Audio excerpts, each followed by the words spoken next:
Am I like in the middle?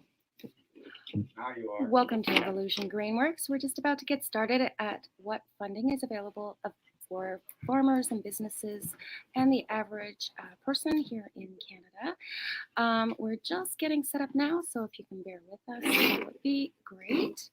I'm just going to turn this around now and get everything set up.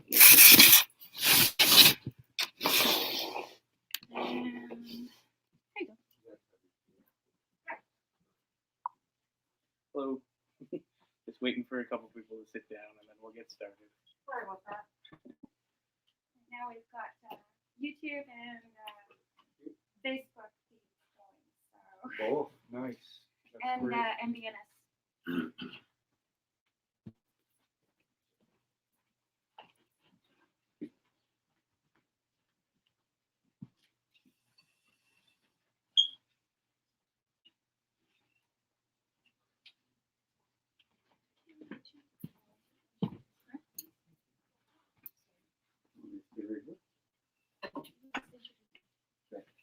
Good evening, everybody. Thank you for all coming out tonight. I'm Richard Plant, Communication Media Coordinator for Evolve Green. We're here tonight to talk about solar power, renewable energy, and several other things, including government grants that have been made available to everybody to help bring you guys into the solar future. I'd like to introduce Brent Williams, our energy specialist. He will be touching on quite a few subjects this evening. And this is Lorena Mitchell, boss president of Evolve Green. She will be discussing quite a few things with you guys tonight. We will be talking about the grants in a little bit.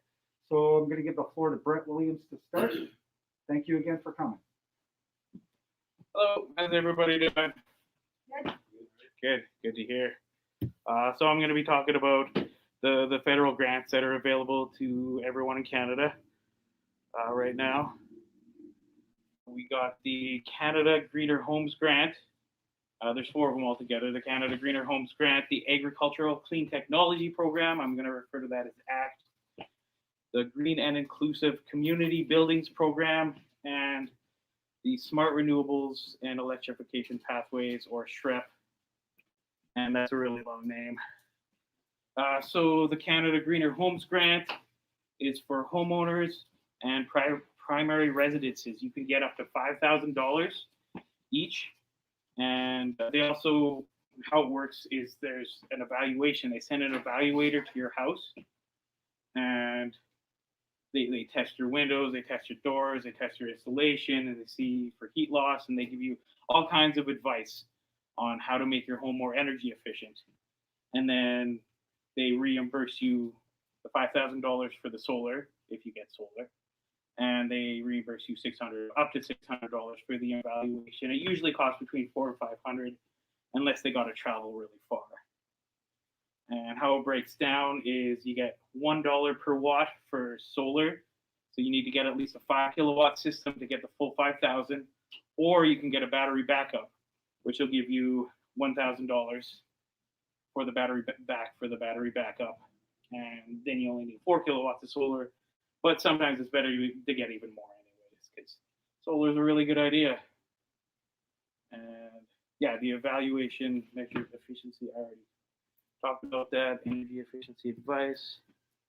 Okay, then the next one, this is a big one. It's for farms. There's 2 streams. There's the adoption stream, and then there's the research and innovation stream. I'm going to be focusing more on the adoption stream today, because that's more likely what everyone's going for. Although if you are looking to do some research in making farms greener, you can always reach out to us and ask for more information. So how it works is you got to fill out a project summary form, and then the project has to be approved, and then the install happens, the project happens, and then they cost share. They give you about 50%, up to 50% back. Unless you are an underrepresented group, then it's up to 60% back. The project, though, needs to be at least $50,000. The maximum that you can get is $2 million for this, so you could do a $4 million project. And if you have multiple projects for this, like the same corporation or person, then it's up to $5 million maximum. Some of the things that are covered in the Agricultural Clean Technology Program is energy efficient watering and irrigation, energy efficient heating systems, heat pumps, and frequency converters, fuel switching, like switching to an electric tractor rather than a diesel tractor or something like that, and other energy efficient low emissions equipment. And our focus is solar panels and solar technology. And just a couple other things: nutrient management, data collection, feed grain processing technology, and bioeconomic solutions. Yes. Touching on that, I just wanted to make it clear that you don't have to have one of these things. Frequently, when you're operating a farm or a company, you are including and incorporating many technologies in order to lower your emissions and create a greener footprint. So we're only one component. We would help you get through the application, but at the end of the day, you may have multiple other facets to your project and you qualify for up to $2 million. Sorry, continue. No, that was good. Thank you. There's one problem though. That's the program's closed right now. You can't get in. The intake is not open again until April 2022. But you can apply for it right now, and you want to apply for it as soon as possible if this is what you're interested in, because it's first come, first serve. And like she said, you could ask us for any assistance. And the next one is the Green and Inclusive Community Spaces Program. And this is up to 80% cost sharing. The government will pay up to 80%, depending on the situation, and up to 100% for Indigenous communities. You can get up to from $100,000 to $25 million in funding for retrofits and new buildings. It's mostly for nonprofits like community centers, recreation facilities. There's mobile community structures, community health and wellness projects, Healing centers.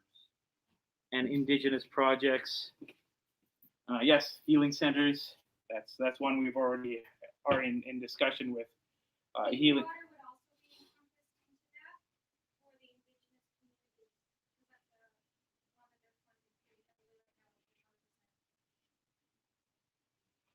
pretty heavily right now. In order to qualify as a new building, it must be net zero carbon or net zero carbon ready. And retrofits include green technology, but also accessibility measures, like for handy, capable people, like ramps and stuff like that, for them to more easily access buildings. And I just had a breakdown. You probably can't see it.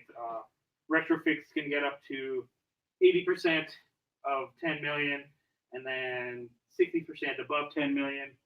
And new builds can only get 60% below 10 million, 50% above 10 million. And the Indigenous get 100% all around the board. And yes, there's interim funding available too, because you don't get the grant until afterwards, and one of our partners does interim funding just to help out with that. Deadline for proposals for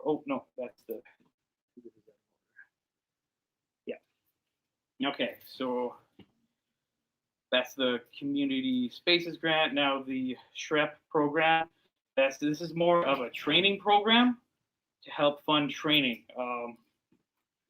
So knowledge building and sharing, there's training, workshops, knowledge tools for equity, diversity, and inclusion, like mentoring, skill development for underrepresented groups.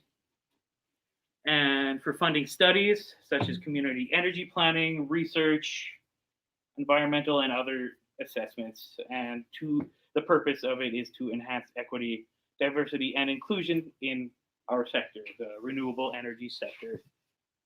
The deadline for proposals is October 22nd. It's for Canadian legal entities at all levels of government and Indigenous communities, up to 100% funding, up to $5 million reimbursed quarterly. So, why go solar? A little about what we do. Well, number one is the environment, obviously. And then it's kind of, when you buy solar, it has a high price tag. It seems like it has a high price tag, but what you're really doing is you're buying in bulk for a lower price. So like whatever you invest in it, you're going to get that back 4 times. That 4 times that amount of money that you're not going to have to pay to hydro over the life of the system. It has a 4 times better ROI than the best GIC. The last I checked, you can get a GIC with 2.3% interest, and our ROI is 4 times better than that. It adds to the value of your home, doesn't depreciate in value over time.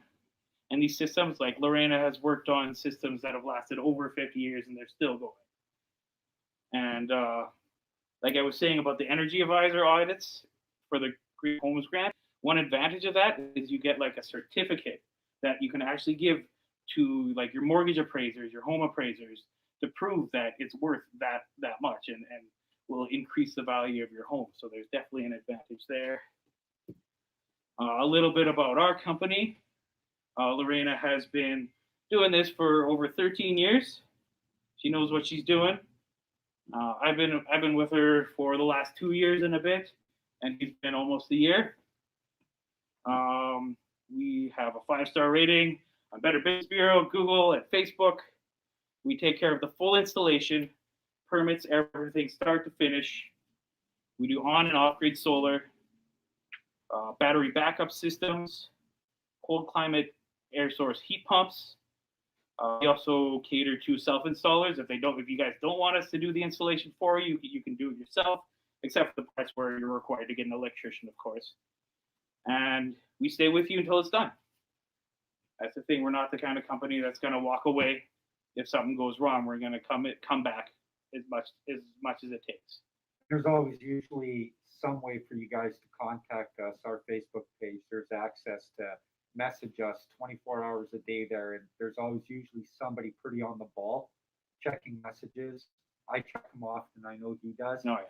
So we get back to you real quick for any situation that you guys may encounter. And yeah, that's the end of my presentation. I got the links to all the websites here if you want to take a picture with your phone. But I'll hand it off to everybody else. Great. Well, welcome. It's really nice to see such a large turnout. Actually, didn't quite expect that. A lot of people are, a little hesitant to come out to these types of things. So we were hoping we didn't have to actually turn anybody away because we can't get more than 50 people with the way things are with COVID. So I'm really surprised and pleased to see all of you here.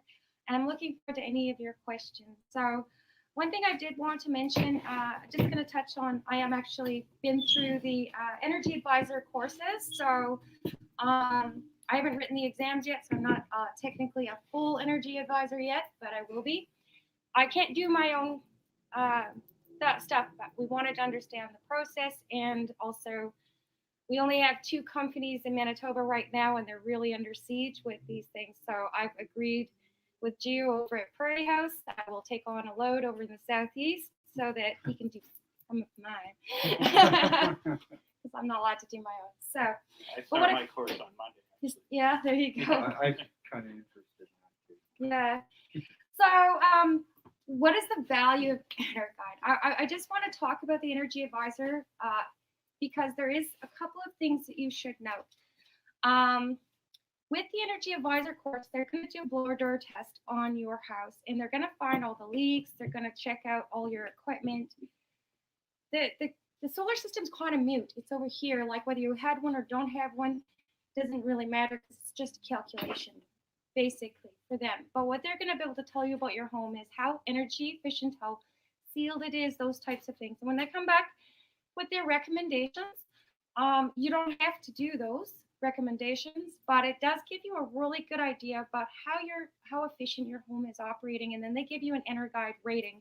So that was the certificate he was just talking about. The EnerGuide rating is fixed to your house. It will usually goes on the electrical panel, and so in the future, if you're selling this house, everybody is going to be able to see very clearly that this has an EnerGuide rating of X, and they only do that after that second one. So whatever you choose to do is an upgrade to your home, or and move forward with that, you're going to get the new EnerGuide rating of whatever that ends up being. So that's the value in that. So that's actually a good value, both knowledge about your home and resale value. When it comes to getting energy systems, one of the things that is very big right now is that a lot of our customers are going with storage systems these days, whether it be a small solar system and just a small backup system or something larger. Why are they doing that? Well, because they feel that, things are a little bit tenuous right now with Manitoba Hydro. There's aging infrastructure and the economy, and they feel that the power is getting just a little bit more dodgy. I get that.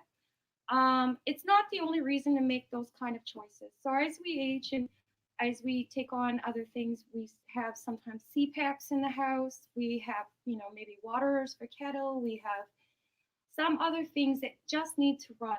And if you have a week's worth of power outage, this is where storage systems really make sense.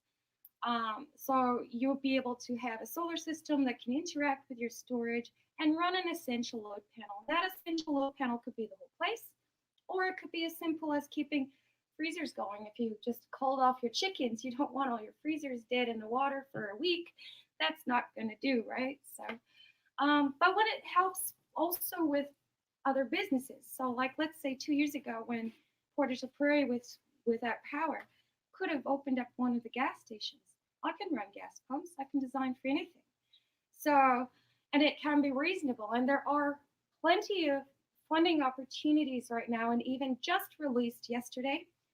I told them not to talk about it, so I'm going to talk about it. You go to Efficiency Manitoba, they are showing you an innovation one. So up to $250,000 for the Efficiency Manitoba one. And what it is it's demonstration projects. Now, some of you here have farms and businesses, so it would be something new, something differently done, okay? So, and that you maybe either are going to dramatically improve what you're doing. So some of you may have some ideas going on there. So this innovation one is funding up to 75%. So it really matters. If you have some golden idea about how you should be running your farm, your home, your business, or what have you, I know I've got 6 projects I'm going to be putting in, so I'm pretty excited about that. We just happen to be working on a bunch of stuff that kind of fell into the capture. So, so I'm just letting you know that doesn't necessarily even have to be through us, so that you know that it's available right now. As of yesterday, it just came out, so that's pretty interesting. So I'm open to take questions now because I'm sure you guys have some burning things. Yeah. So we live outside in the city. It's an acreage. What do you consider a farm? Is a business, or if I live in a farm, I can take the homeowner and the farm grants? Right. Yeah. So a farm is qualified by usually about the commercial activities. Okay. So if you're growing, producing, or doing something, so even beekeepers are farms, so they can be on a very small footprint. We've done several bee farms. So they would also qualify.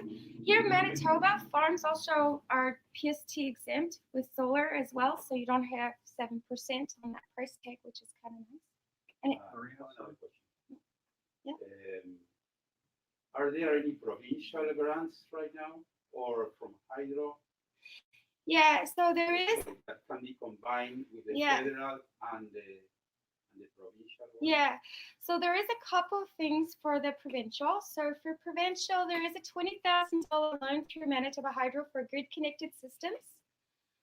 It qualifies up, although it'll take on the storage system, they only give you $1, no, what is it now? The DC It's watts on it, $3 $3 per DC watt, thank you. Up to $20,000. That can help. Like, it doesn't have to be the, if the project is $30,000, then you finance $20,000 and pay $10,000. You know what I mean? So that's for solar systems. Now, solar thermal is there's a 10% write-off on the first year. So when you purchase solar thermal to heat your water and or through your furnace and all that stuff, whatever your intention is, it could even be helping heat the building. That in that year that you purchase, say you will get 10% off through your tax credits at the end of the year. And Another one is because Manitoba Hydro is a cash program, and I guess we didn't really touch on this, how does the program work currently, right, here in Manitoba? So it is actually a cash program. So because it is actually paying you out at the end of every month, they're putting cash in your bank account for anything you sold to them. We have the equipment where we can 100% sell. Anything that you sell, if you are a homeowner, like yourself, okay, so this wouldn't be the farms. The farms can write it off 100% expensing. So it doesn't matter. We'll get to that in a minute. But when it comes to Manitoba Hydro and residential customers, you can become a small power producer. How do you do that? Well, quite simply, they give you three cents, well, just about 3 cents per kilowatt. And that is anything that's sold. I have equipment, we can actually set it to sell 100% in that first year. You claim whatever they paid you, that's your commercial activity, and then you write off 100% expensing against your income.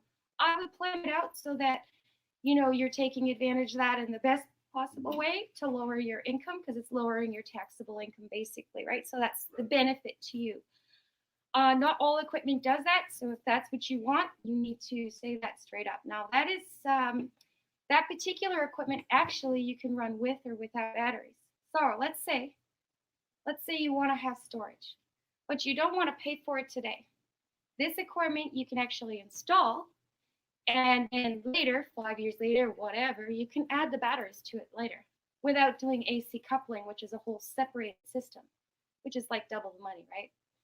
Nobody wants to pay double. So we have the technology now where it's very mature and you can have virtually anything you want. So it's always good to talk about what your hopes and aspirations are for all of these things and the way they should run for you, because it boils down to you and how you plan to use that system. So anyways, farms. Let's just touch on farms and businesses for a minute, because that is 100% expensing as of 2018 in November. Any renewable energy equipment, or there's actually quite a few things in that capture, but renewable energy is one of them. Producing or storing of energy is 100% expense. So you don't have to depreciate that over a number of years. Now, some of you may still want to do that, and you can, but you don't have to. You can use it in that same year. So next question.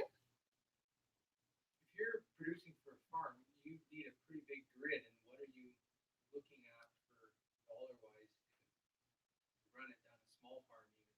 Because you're running a 300 amp service here. Well, I'm just working on a community center, and it's 200,000.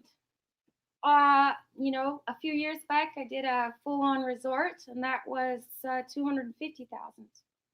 I'm not saying it can't get expensive, but it's all about your return for investment, and you don't have to go all of it. So here's the thing. So let's say your farm consumes X. Let's say we're going to go small here. We're going to say 10,000 kilowatts a year. Well, not small, but just bear with me. Now, let's say your electric heat, and you're the type of farm that doesn't really use a lot of energy in the summertime. We're going to recommend you only offset maybe 20 to 30%. And that's called load shaving. Why do we do that? We do that because we actually, unless, like, because in your case, it's 100% write-off, remember, right? Because you're a farm, right? Unless it were him and he wants to sell 100% to the residential market, right? That's different. That's so as he can get his write-off. You have your write-off already.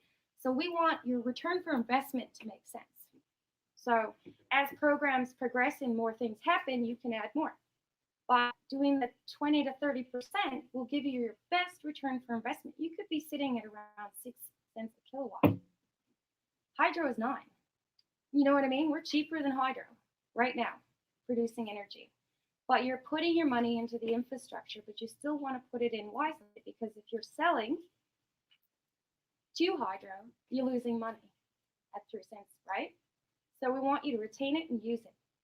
So you're either going to use it and store it, like use it real time and store it, or we're going to reduce the amount that you produce overall so that you're just taking care of it and offsetting, so you're not buying that expensive energy while it's produced.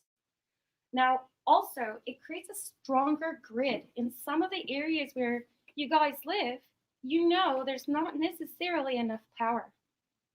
You know, we've faced situations where we've had farmers wanting to add grain dryers and expand their operation, and they can't because hydro says, no, sorry, you're just not going to have enough power to do that, and we have no way to upgrade you, right, in your area, in some of the southeast.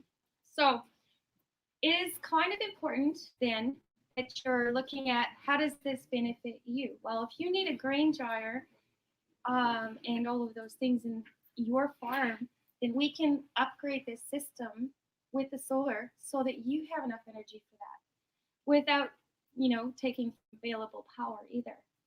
Do you know what I mean? And the strength of that microgrid as well, so it makes it stronger in that area. Yeah. Any other questions? I will be building a new home. Right? The property is fully treed. We're intending to do geothermal, and we'd like to add the solar to it. Okay. What kind of issues would I really have to look for before we start? Okay, well, first of all, okay, so you're at the planning stage, right? Perfect. You shall leave your name, and we'll make sure you get in contact with Allison Lynn. There's a new home program with Efficiency Manitoba. You can get up to $12,000 back, and the geothermal will qualify. So it depends on the stream that you go in, but there's different initiatives for different things within that new home program, and we can send you that information. And that's all about how efficient that home is. So you may want to change a few things before you start building, is what I'm saying, so that it just more falls in line with that. And you'll get an inner guide rating at the end of that as well, that process. So for you, that's good news. To take part in the Greener Home program, your home is considered new for 6 months. 6 months. So once it's built, if anybody's here in a newer home, once it's built, 6 months after that date of move-in, from when it was ready, then you qualify for the Greener Home program, and you then qualify for the up to $5,000 and $600 for your energy advisor. If you've been through a new home program like him for the new build with Efficiency Manitoba, that requires an energy evaluator.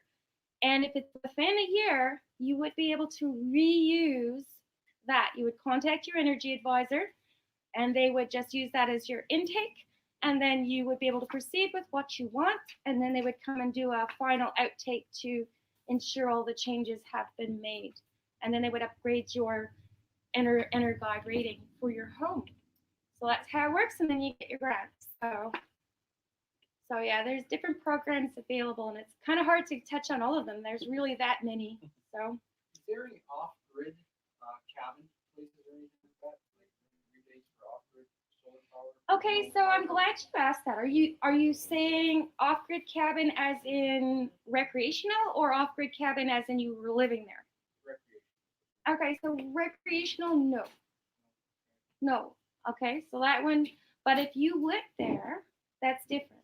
Then you would have 2 streams depending on your situation. So new homes that are going to have gas from Manitoba Hydro, but not electricity, still qualify for the new home program with Efficiency Manitoba, number 1. Number 2, and that's so they're technically off grid, but they're utilizing gas for whatever form. And then of course, you've got your situation where they're off grid and residential. Residential, that still qualifies for the Greener Home program as long as they're not a new build. So, and we talked about that. So I'm sorry, but no, unless you do, oh, well, wait a minute. What you still would qualify for, though, if it were a grid connected and you're selling energy to hydro, then you could go through the small power producer to write off. All right. Anyone else? Hi there. Yeah. Hi. So what's a typical installation in the city for, 15 to 1800 square feet? Typical installation, cost of that, and then return Okay, sure. Is it gas heated or electrical heated? Okay, so electrical heated, we would probably do 20 to 30% offset. So if we're sitting at 20 because you don't have, like, let's say AC in the summer, like, is that what we're talking? I'm playing devil's advocate here. I need to know a little bit. My wife wants Okay, so and so you're still going to sell probably 10% ish, even if I do 25% offset. Okay, so if we're talking about in terms of the average, let's say 9 kilowatt solar system, that's some pretty easy math for the city of Winnipeg, and it's roughly 2.6 per watt, and then you've got your engineering, electrical certificates, and things like that, and stamps that you need. So in that range, so I guess at the end, probably about 2.8. So that's dollars per watt at about a 9,000 watt system, right? So what is the ROI? It will typically depend on how much you sell, because that's how much you can write off, but you're still in that 12 to 14, probably closer to 14 with no programs. Okay? Perfect. And of course, also every year the hydro goes up. So we are assuming usually that 3 to 4%, but it could jump, like in 1979, drought years. Yeah, so drought years. Let's talk about that for a second. 1979. 12 to 14. Was that total cost 12 to 14,000, or what are you talking? Oh, years. He wanted to know ROI. Oh, okay. I thought he asked for total. Like, He asked several things, but yeah, he asked ROI, how long to pay it off. Yeah, it'd be 14, closer to 14, I think, in his scenario. So, but it's hard to tell until we actually see the hydro bills, because sometimes that's not reflective on how they use power, right? Did you say how much per kilowatt it was? Yes, in his case, he'd be probably closer to that 2.8 because he has an extra electrical engineer stamp that's needed. Anything in the city of Winnipeg requires, even if you do one solar panel, an electrical engineer stamp, which is roughly, anywhere from 1,000 to 1,500, depending on the home. Yeah, but if you have an existing building in the city of Winnipeg, and you install panels on a garage, let's say, Yeah. you'd need an engineer's report to see if the garage can actually hold up the outside. So that's the structural stamp. We do that on every system anyway. The structural engineer, so we collect data for them. They need measurements, pictures, a whole bunch of stuff, and sometimes they come out if they're unsure. And what those do is then they decide whether or not this is something that you can put this kind of a load on. It's 2.6 pounds per square foot, by the way, if anybody's interested. And we leave about 3.5 inches free if we're going on a roof.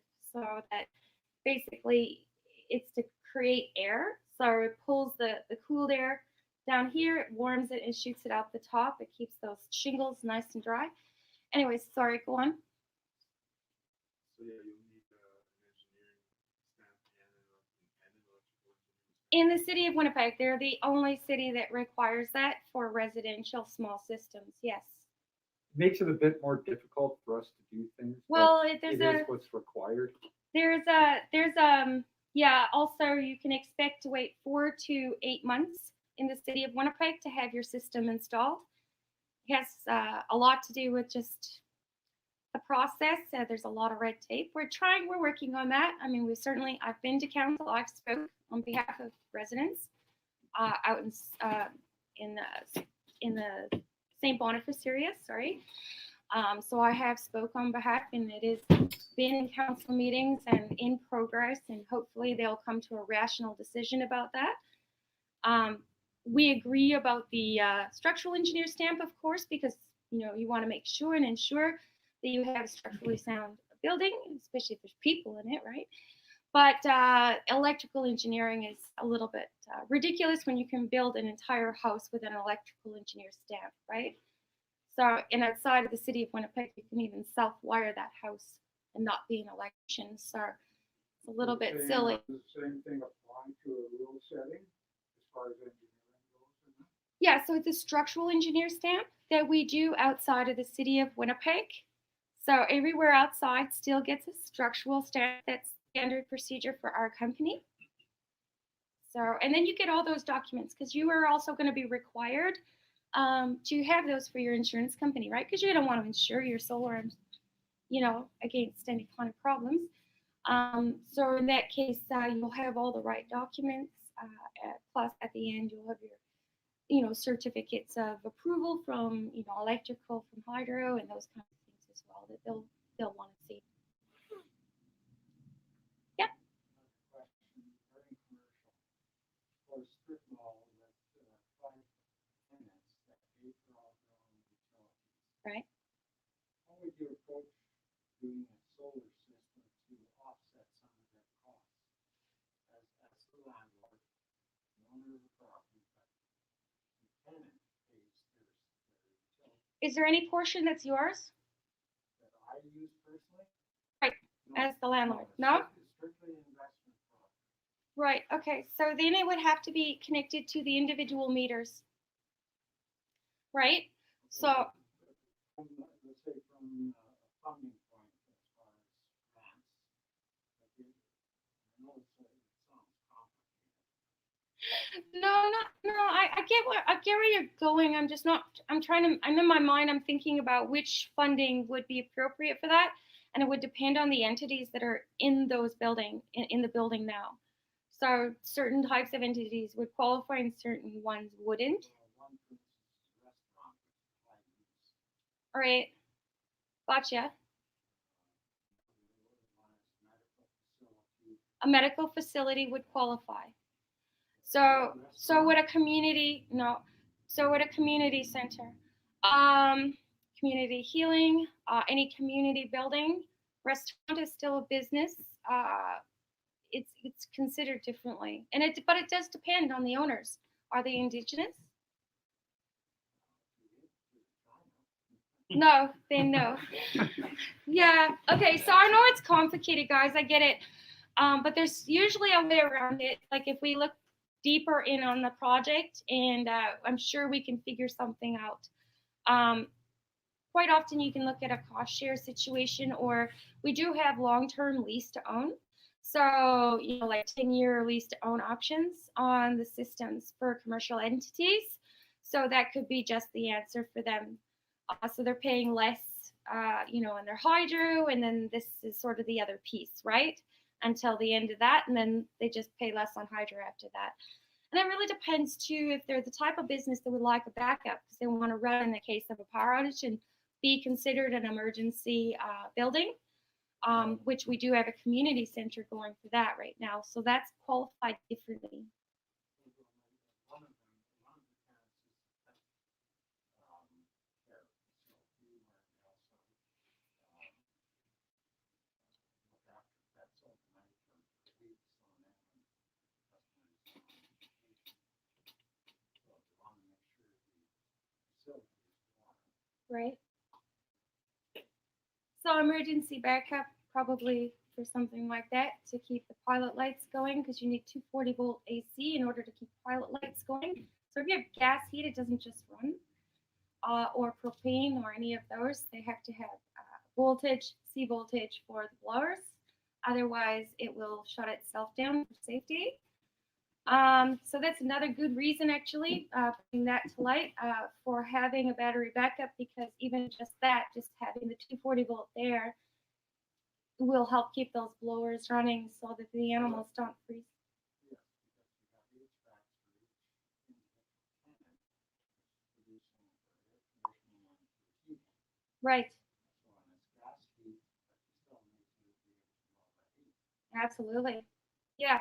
And that's a perfect scenario for having a battery backup. So a small solar system and a battery backup. That's what you're looking at for those facilities. And then, of course, they're 100% expensing. So if they're buying it, they're still being able to write it off in their companies too, right? So that's the other thing with that.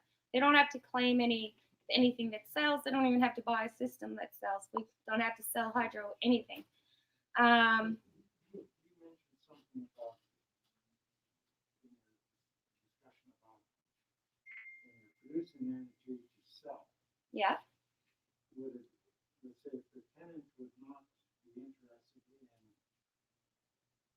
the investment up front, things are, especially after this past 18 months, I mean, it's been brutal on there because Absolutely. Ours included, by the way. Ours included. Nobody wants to do investment talk when they're trying to paint their space. So from, to, as a sort of added benefit to the tenant, would I be able to set up individual units for each tenant and then feed it back into their system for a charge? You know, I don't understand the. I would imagine, but if it's their dedicated meter, I mean, you don't even have to do that, right? So it could be just offsetting a certain amount of their essential load panel and having a battery backup in the case of the ones that would be more of a critical thing for them to run. For the other ones, they can just do straight grid connected, which of course would have a faster return for investment. And then do you have a flat roof at site or is it a? Yeah. So. Gotcha. Okay. So does this flat roof, do you have the engineering drawings on it? Yes, well, it's not completely flat, just put a bit of pitch on it. That's fine. Yeah. But you have the drawings, right? Yes. Beautiful. Yeah, so that's beautiful. In that case, that would go then against the engineers, and we would look at the different options. Quite often, if they're strong enough, we use a ballasted roof mount, especially if the structure's low.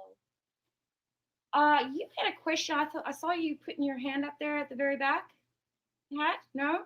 Okay. Anyone else?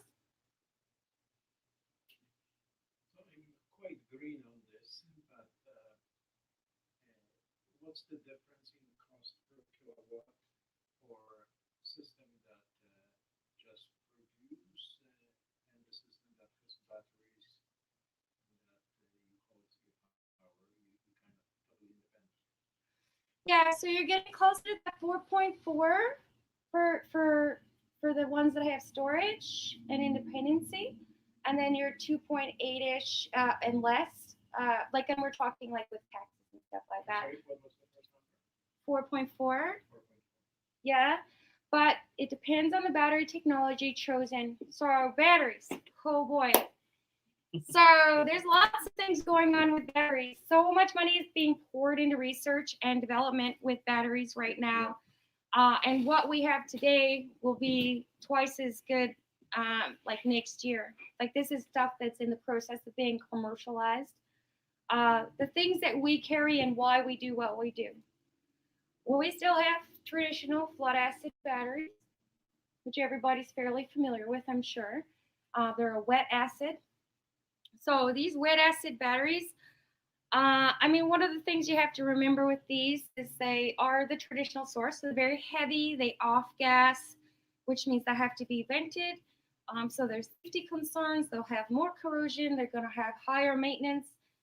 3 or 4 times a year, you're gonna have to be cleaning contacts, you're gonna have to fill them with water, you're gonna have to check the specific gravity in order to keep those batteries healthy. But they are the cheapest thing on the market. Well, then we have next something called AGM, a glass matte battery.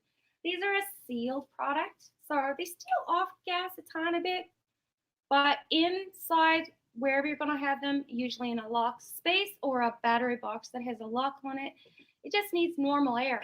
It doesn't actually need to vent to the outside at all. So your contacts are going to get corroded as often, right? You only have to check them maybe once a year. And it's going to run. So the life cycle of the flat acid, which we didn't cover, sorry, the cycle life is actually, doesn't sound as long, but I've seen people limp these guys along to 15 and 20 years of age.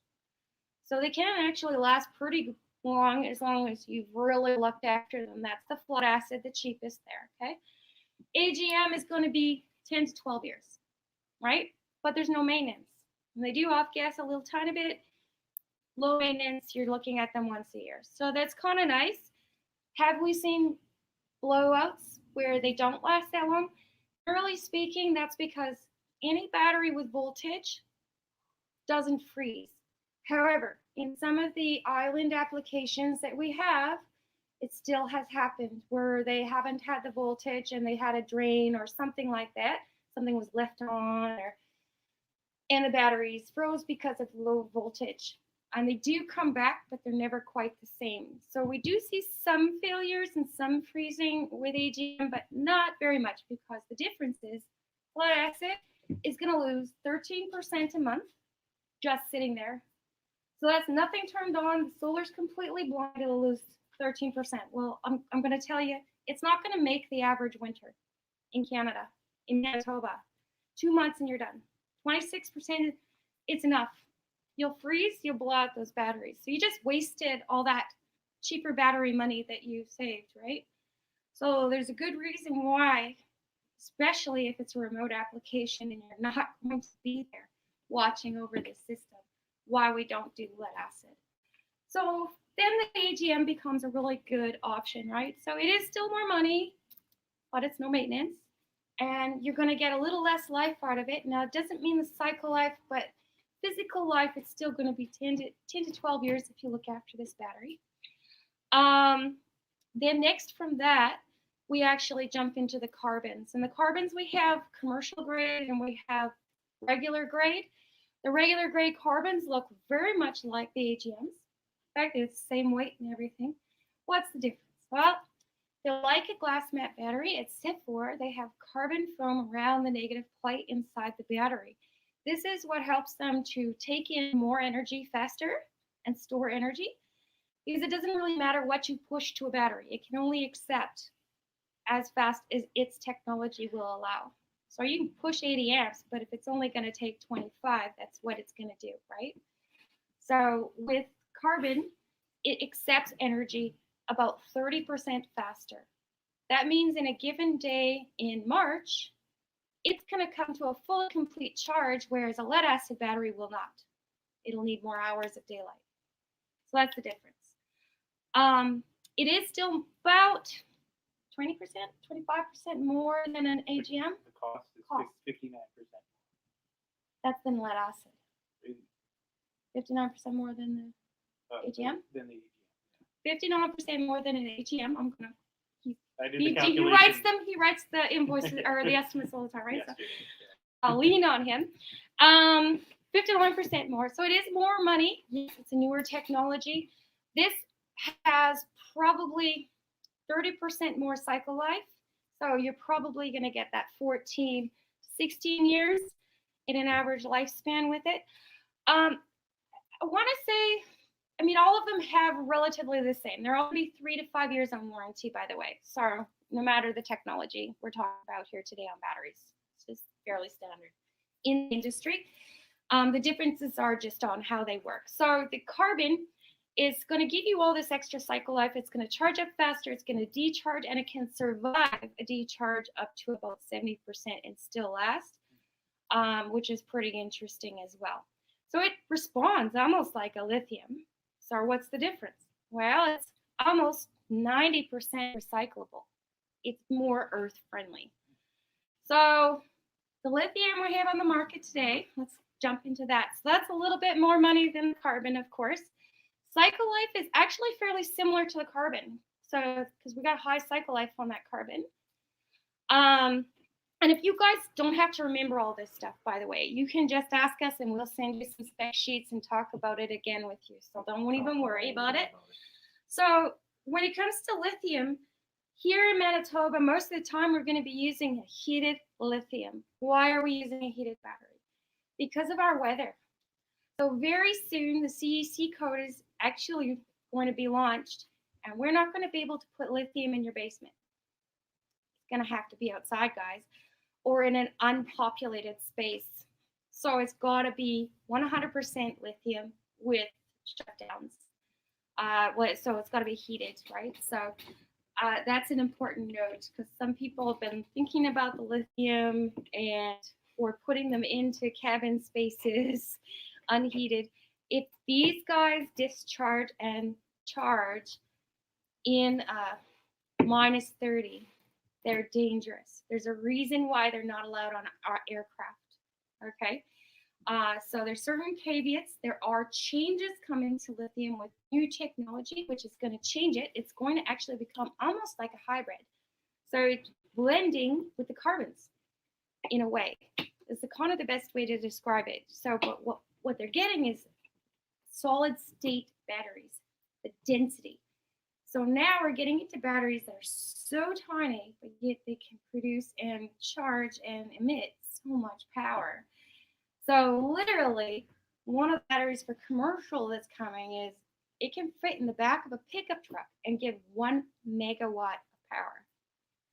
So we're in the early days of revolutionizing the whole battery game, because now we don't have any massive corporations actually holding back the technology. So we've got people just constantly working, and there's money and funding going into battery storage and technology. So battery storage and technology within 5 years, even in Manitoba, everybody's going to have one. Everybody. It's just like the cell phone way back when. Yeah, you wouldn't have a house without it. And that's the way they're going to be built within 5 years in this province. You may think that's out of line, but you know what? Look at all the people switching to electric cars. And we're starting to see the EV chargers everywhere. Well, I can tell you right now, we're going to have independent EV chargers stations. So you're going to see popping up as well. Why is that? Because we have the technology. They're not connected to any grid. You can just zoom up there and even in a power outage and charge your EV. Right? And also we have other manufacturers of EV vehicles that are creating where you walk up and you're basically plugging into your house. So your battery in your car is now going to be able to back up some of your house. That's futuristic. There's no way Manitoba Hydro is going to allow that one anytime soon, but I'm just saying we have to have certain things in place, and believe me, it can be fun. Doesn't Hydro have a program to install a charger in the garage? Yeah, absolutely. It's you can also do backups. You can do a whole bunch of things, but you have to have the right things in place and certifications to be able to do that. And we're just not quite there yet for a car to plug in and be used as a battery backup into an essential load. Now, if they want to go, if let's say the customer has one of those generator hookups, you can actually get, you probably don't know. Okay, so when you have your meter socket, when you first have this part that it fits into installed, you can actually get a generator plug-in feed. So a lot of cabiners have it. Well, it's not even, it's a plug-in feed, right? So where you just like a backup for the solar. It has a switch. It's an auto switch built in, but you basically, it's not solar necessarily. You just plug in your generator there if your power has gone out. It won't allow it to interfere if the grid comes back up. It's hydro approved. Anyways, so I would assume that it would make that to make that work, you would have to get one of those. Is what I'm saying. So it would fit in like a generator feed, basically. Sorry. One more question. Yeah. So you earlier in the presentation, you mentioned that you do the system that sort of kind of prepares for potential installation of battery at later time. That's right. Yes, absolutely. So what we can do is we can employ the right technology, and it has many options. And one of those options is to run without a battery system and just interact with your solar and the grid. Absolutely. And then you can do the battery system later. Yeah. What about the dollar producing these large batteries now that they use all over Europe for larger installations for hydrogen power? They are going to be coming to market, or that may have some already. I'm not positive as far as residential. Right. Do you have any information on any of that? We do, yeah, we do, but it's not quite there. It's not commercialized here yet. And of course, we're waiting for what is more environmentally happy as well, right? So the one thing about lithium, do we sell it? Yes. Do we prefer it? No. And it has two reasons. The reasons being that it's changing right away to the newer technology, which is solid state, which is a little more environmentally happy. Hey? Yeah, it's recycling the batteries after. They cost about the same amount as the batteries to buy. So they're not recycled. Yeah. Right. We're talking about the end use of a product though as well, not just how it begins. And so what I was referring to was the end use of a product. How do we handle that after? So for most of the technologies, it's highly recyclable. So on what things I carry, this is probably the most unenvironmentally happy thing that I carry. So and then as soon as we have a better option, I will definitely switch. So, because I'm a tree hugger, sorry. Any other questions? Well, that's amazing. I'm really thankful that you all came out. Please feel free to hang out if you have any private questions about your particular situations. We'd love to hear from you. If you want to, come on up and introduce yourselves and give us your name and number. And if you want a free estimate, that's no problem. Or some advice, that's not a problem either. My name's Lorena Mitchell, owner of Evolve Green. This is Rick and Brent, and they're both happy to help you out as well. You guys, the bottom line is all about saving money, right? We're all moving into a future where things are getting tighter, things are getting harder, and financially, everything that we've talked about tonight is absolutely making sense for you guys in the long run.